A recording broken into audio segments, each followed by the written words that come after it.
effort to evacuate all Nigerian citizens from crisis-torn Sudan appears to be yielding results as the first batch of Nigerians have finally been evacuated.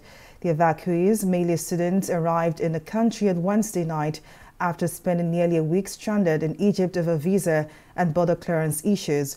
Representatives of government agencies were there to receive them. More details in this report. It's been a long time coming, but Nigerians trapped in crisis-torn Sudan are finally home.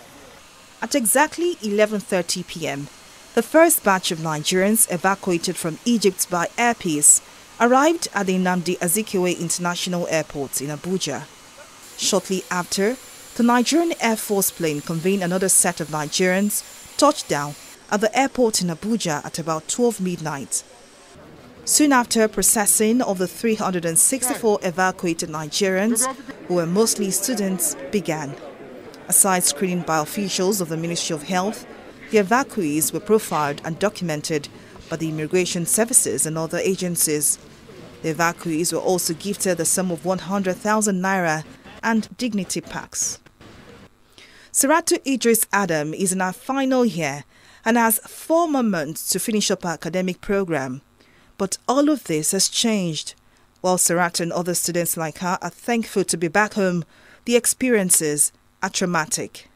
I hope they can do something for us about that, because our studies is our life, our future. Without it, we are nothing. So we just have to find a way to complete our education.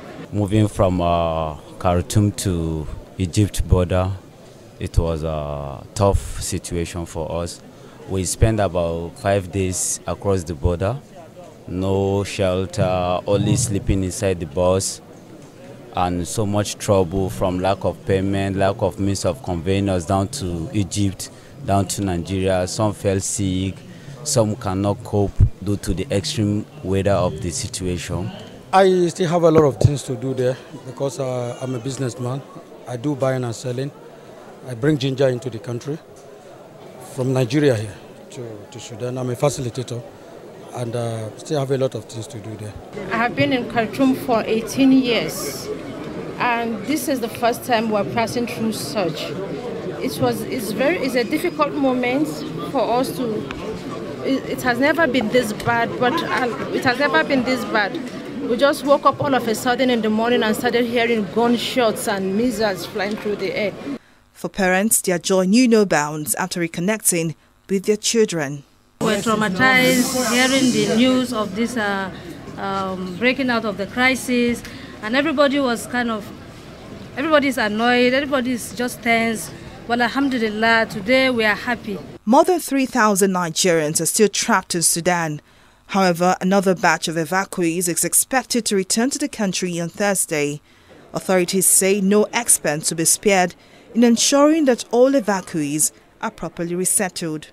Our citizens in Sudan, especially the students, are brought back home in safety and in dignity.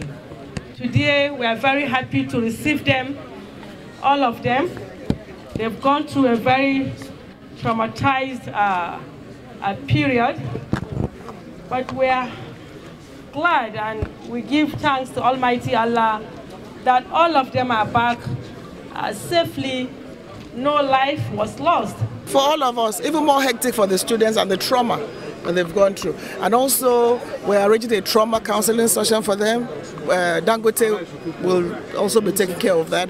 And it's been traumatic more for them than for us, but the anxiety is less now. We're glad that they're all back and nothing has happened to anybody. One student had some injury. He was taken to hospital. He's fine now. And war is a terrible thing. While hopes of a truce and ceasefire in crisis-torn Sudan becomes bleaker by the day, the country's ambassador to Nigeria, Mohammed Yusuf, has pleaded with the evacuees to return once the war is over. And rehabilitation will be started there, and you can come back to your second country to pursue and continue your studies for those who are students and for others who have business there. Sudan has been plunged into armed conflict with clashes between rival factions of the North African nation's military government. Folashade Ogrinde, TV 360 News.